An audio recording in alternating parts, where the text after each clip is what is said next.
The distress call had come in fragments, carried on broken signals, and soaked with desperation. Captain Elias Varon listened to the recording a third time in the command chamber of the Resolute, his jaw set like carved stone. The alien voice rasped through static, begging for aid against an unnamed, unstoppable force. To anyone else, it might have sounded like the last words of a civilization. To Varon, it smelled of theater. Lieutenant Marcus Hale leaned forward, his youthful features tense as he studied the holographic projection of the message. If it's real, Captain, they're on the edge of extinction. We can't just ignore a plea like this. Varon didn't look at him. His eyes stayed on the shimmering display, watching the way the audio dipped, how the visual signal flickered too cleanly between bursts. Civilizations don't broadcast weakness unless they've already chosen their grave. Or unless they want someone else to dig it for them. Across the table, Commander Rourke shifted in his chair, the light of the screen reflecting off the sharp planes of his face. He had the kind of eyes that never blinked long enough for comfort, the kind that could strip a lie bare in seconds. "They're hiding something," he said flatly. Signal repeats every 37 seconds, no natural drift. It was engineered to be found. Hale frowned. So they staged the message? Why? To lure us into what? Sympathy. To lure us into a war, Rourke countered, folding his arms. Desperate people don't ask for help. They take it. The moment they ask, it's because they've already lost the means to stand. Varon finally turned from the display, his gaze falling on both men. He was older, his skin weathered by decades in the fleet, but there was no fragility in him. Only the solid weight of command. Whether it's bait or not, it's bait cast into our waters. The Council will want a response. The chamber fell into silence for a moment, the low thrum of the Resolute's engines filling the air. Outside, through the viewport, the stars stretched into velvet nothing, indifferent to the struggles of any world. Marcus broke the quiet. You don't believe them. No, Varon said simply. But disbelief doesn't change the fact that they called for help, and it was humanity that answered. We don't get to pick the truth of it until we've seen it for ourselves. Rourke gave a short, mirthless laugh.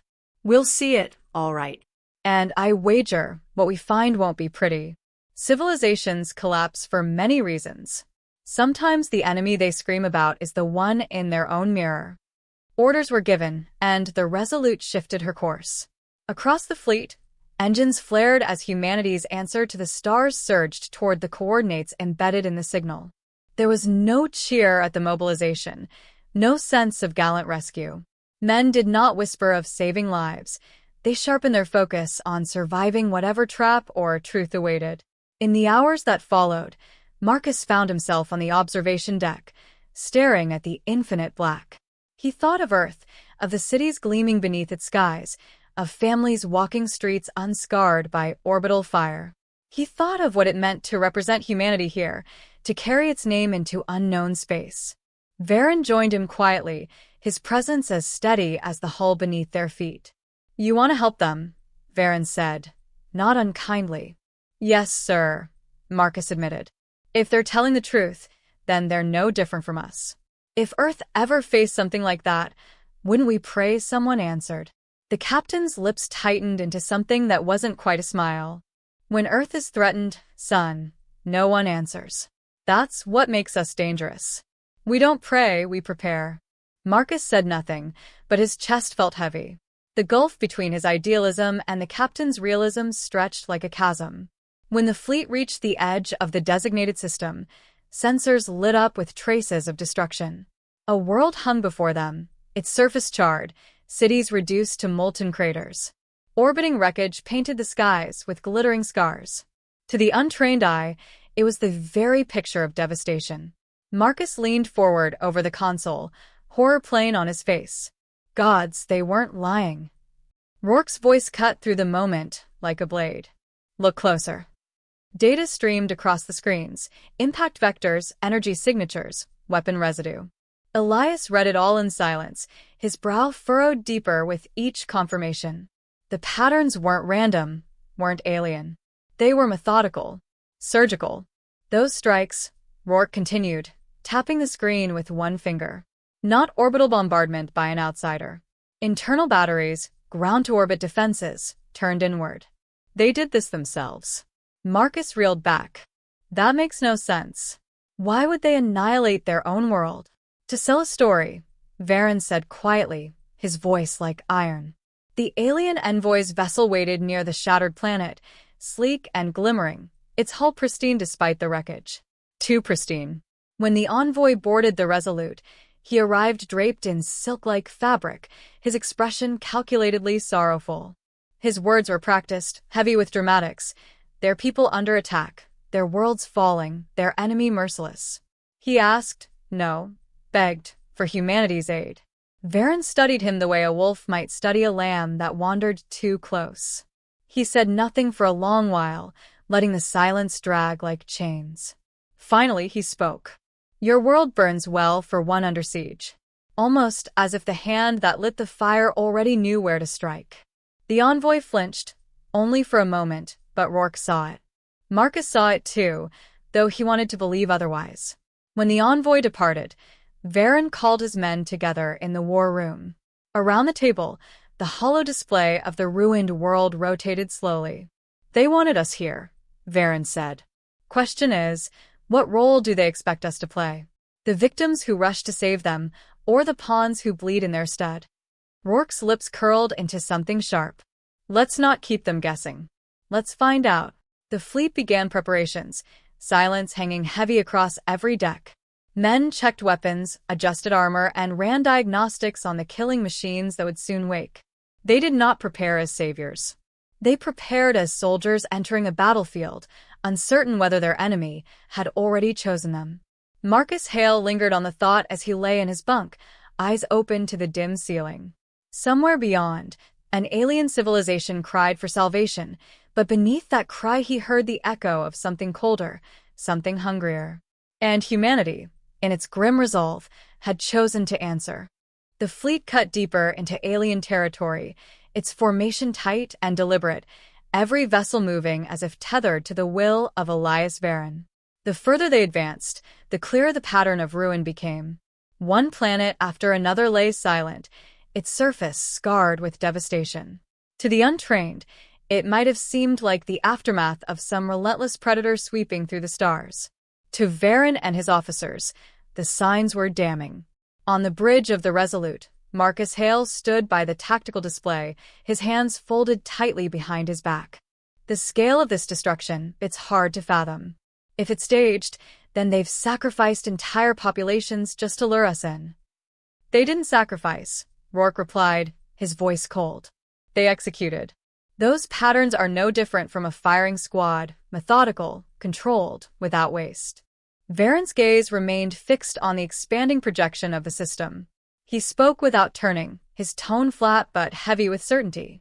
We're not looking at victims. We're looking at butchers painting themselves as prey. The words struck Marcus like a physical weight. He wanted to argue, to find some shred of doubt that could absolve the aliens of such monstrous calculation, but every news scan brought more evidence. Orbital defense batteries targeting cities, not invaders. Civilian evacuation routes deliberately collapsed. Fleets destroyed by weapons unmistakably of their own design. The envoy's vessel remained at their side, transmitting updates with rehearsed urgency, each word a plea for greater haste. They spoke of an enemy force assembling just beyond the system, an imminent attack that only humanity's intervention could repel. Yet every fragment of intelligence suggested fabrication. During the war council that followed, Rourke laid out his findings in meticulous detail, maps of orbital debris and intercepted transmissions flickering across the table. They want us to believe they're facing an external aggressor. But everything points to civil war. One faction tearing the other apart. The distress call? That was bait. They don't want allies. They want new soldiers to throw onto their lines. Marcus clenched his jaw. Or maybe they're fractured because of the enemy pressing them. Civilizations have fallen to infighting under stress before. Perhaps, Rourke said, leaning closer, his eyes hard. But ask yourself this, Lieutenant. Why is their so-called invincible foe invisible? Why is every battlefield marked by their own signatures, their own tactics, their own corpses? The silence that followed was heavy. Varen let it stretch, his men stewing in the weight of truth until it became undeniable. Then he broke it. We're being tested. They want to see if humanity can be manipulated into fighting wars we don't own. If we bite, they'll use us until we're spent, then discard us. Marcus spoke carefully, though his voice carried a thread of defiance. And if you're wrong, sir?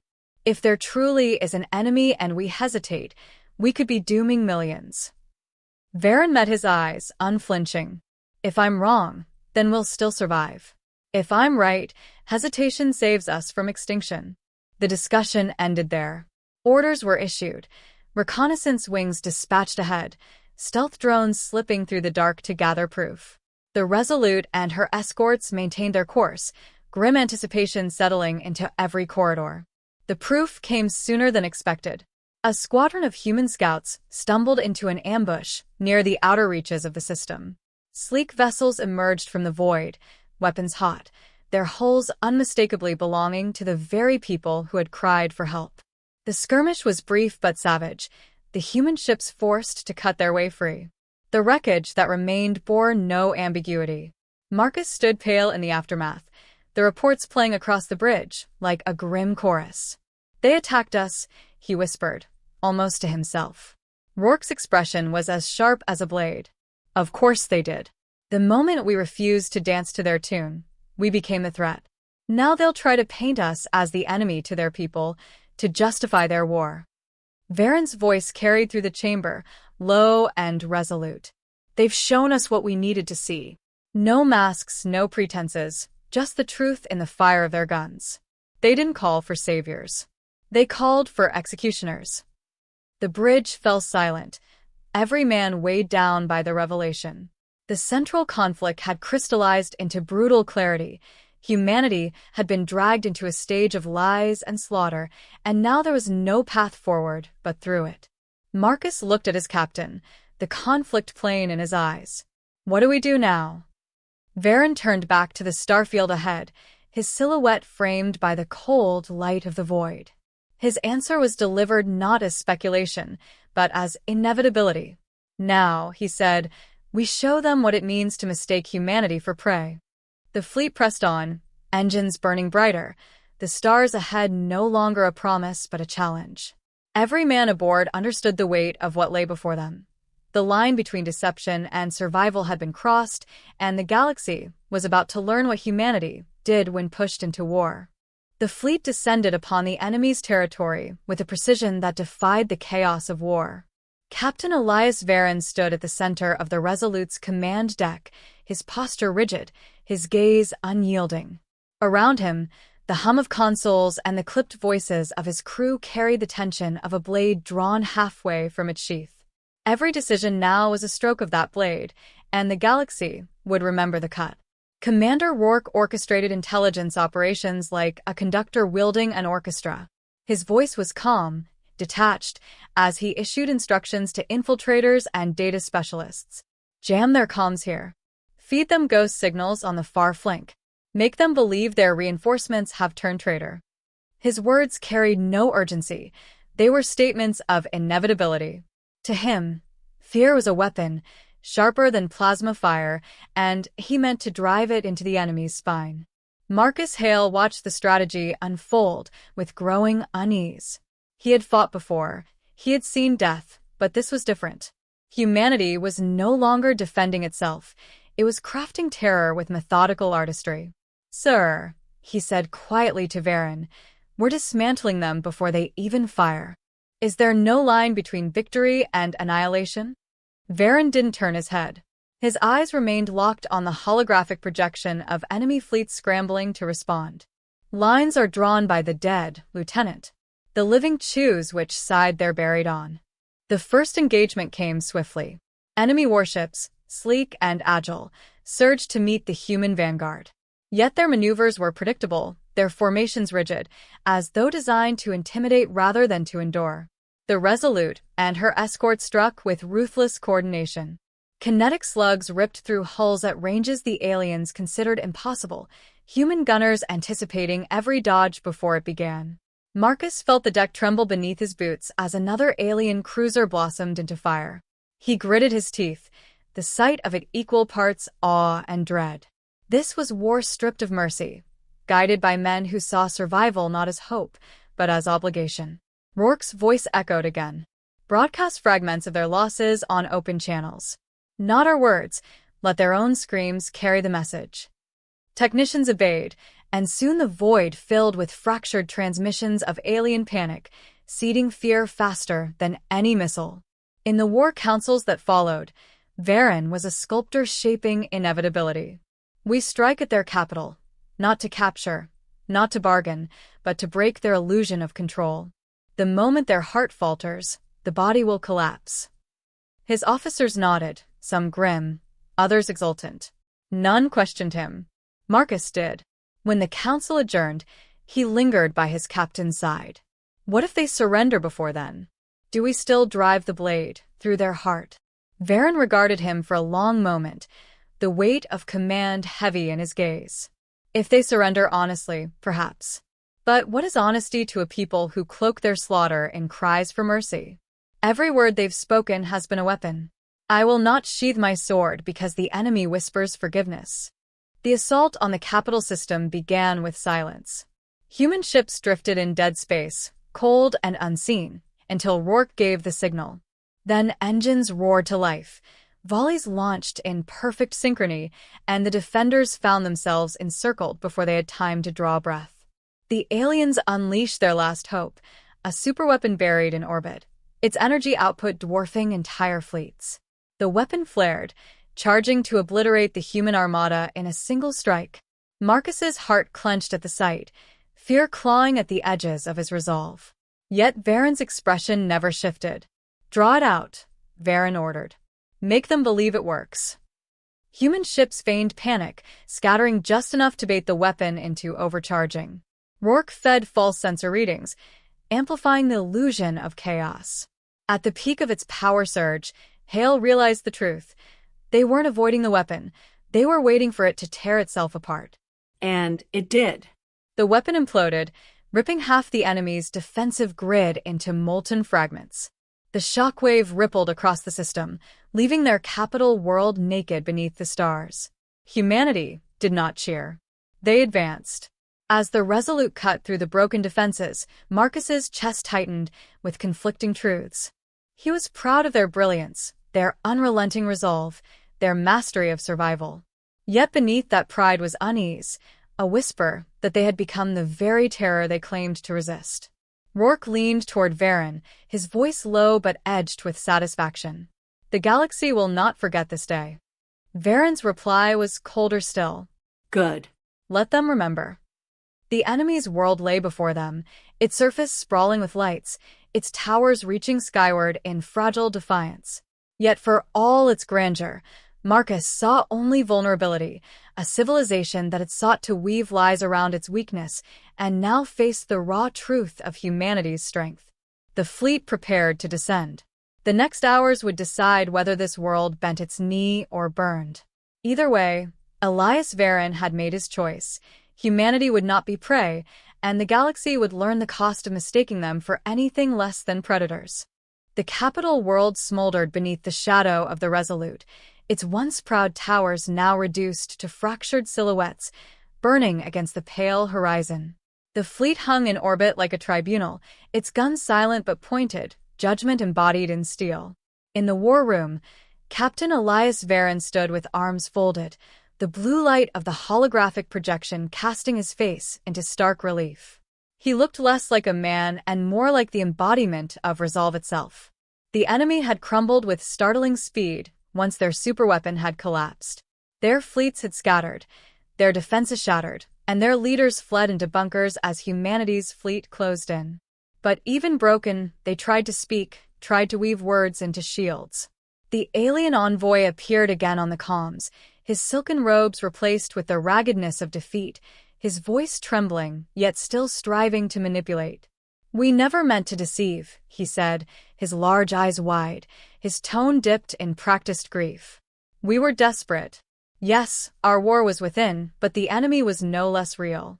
Please, if you destroy us now, You destroy any chance of unity we might have left. Varen listened, unmoved. His silence stretched into something suffocating. Marcus Hale stood at his side, torn between the evidence of deceit and the raw ache of watching a people reduced to begging. "Captain," he whispered, "maybe we've proven our point. Maybe this doesn't have to end in fire." Rourke leaned forward, eyes like sharpened obsidian. "It does. Mercy is the seed of betrayal. Give them breath today, and tomorrow they'll choke us with it." The envoy dropped to his knees, an act clearly rehearsed but delivered with such precision it might have swayed lesser men. "We only wished for survival. We thought if we masked the truth, if we dressed it in a story of monsters, you would come. And you did. That means there's still hope for understanding." Varen's expression never changed. He stepped closer to the projection, his presence alone ablaze. "Hope is not found in lies. You sought executioners, and now you have them." His words cut the envoy's protest short. Marcus's fists clenched at his sides. His heart screamed for him to intervene, to remind his captain of humanity's own fragility, its own history of deception in the name of survival. But when he looked into Varen's eyes, he saw only certainty, a certainty forged not in cruelty, but in the brutal calculus of survival. He realized then that his captain carried not hatred, but a truth too heavy for Marcus to deny. Mercy to deceivers was cruelty to their own. The order came like the toll of a bell. Disarm them. Strip their fleets, their weapons, their means to lie again. Let their people see their leaders kneel. And let the galaxy watch. Rourke moved instantly, his voice a storm of commands, coordinating broadcasts, seeding every channel with images of surrender. Across the stars, the story spread. The deceivers unmasked, their manipulation burned away by humanity's unyielding hand. Marcus watched the feed with a heavy chest. The aliens laid down their arms, their proud banners torn and trampled. In their eyes, he saw not only defeat but terror, the realization that humanity was not savior, not ally, but something harsher. And yet, in that terror lay survival. They would live, because they would never dare test humanity again. Later, in the quiet of the captain's ready room, Marcus finally spoke. "We could have ended them, sir. Why stop short?" Varen sat in silence for a long time, staring at the swirling globe of the broken capital below. His voice, when it came, was low and deliberate. "Because extinction is easy. Survival is earned. If we end them, the galaxy sees only monsters. If we break them and leave them breathing, the galaxy sees predators. And predators are remembered." Rourke entered, his data slate alive with intercepted chatter from half a dozen systems. "The story is already spreading. They whisper of the humans who cut through lies as easily as fleets. They'll fear us." "That is the point," Varen said. Marcus swallowed the lump in his throat. "But at what cost to ourselves?" The captain finally looked at him, the weight of command etched deep into his weathered face. "At the cost of innocence. Innocence has no place in survival, Lieutenant. We lost it long ago, but we gained something greater. The will to endure." The words struck Marcus like hammer blows. He wanted to reject them, to cling to the image of humanity as noble, as merciful. But he remembered the worlds they'd seen, the staged ruin, the fabricated pleas. He remembered the scouts ambushed by the very people who begged for salvation. And in the end, he could not deny the truth. Survival had never been noble. It had always been ruthless. The Resolute turned for home, her engines blazing against the void. Behind her, the enemy's world flickered with a fire of humiliation, its people broken but alive, their story rewritten by the hand of humanity. Before her, the stars stretched wide, an endless stage upon which this legend would now echo. In the silence of his cabin, Marcus sat alone, wrestling with pride and unease, glory and guilt. He knew the galaxy would tremble at the name of humanity. He also knew he would never again look at his captain without seeing the shadow of what survival demanded. On the bridge, Elias Varen stood with Rourke at his side, the vast darkness unfolding before them. His final words hung in the air like a verdict delivered to the cosmos itself. "Let them fear us.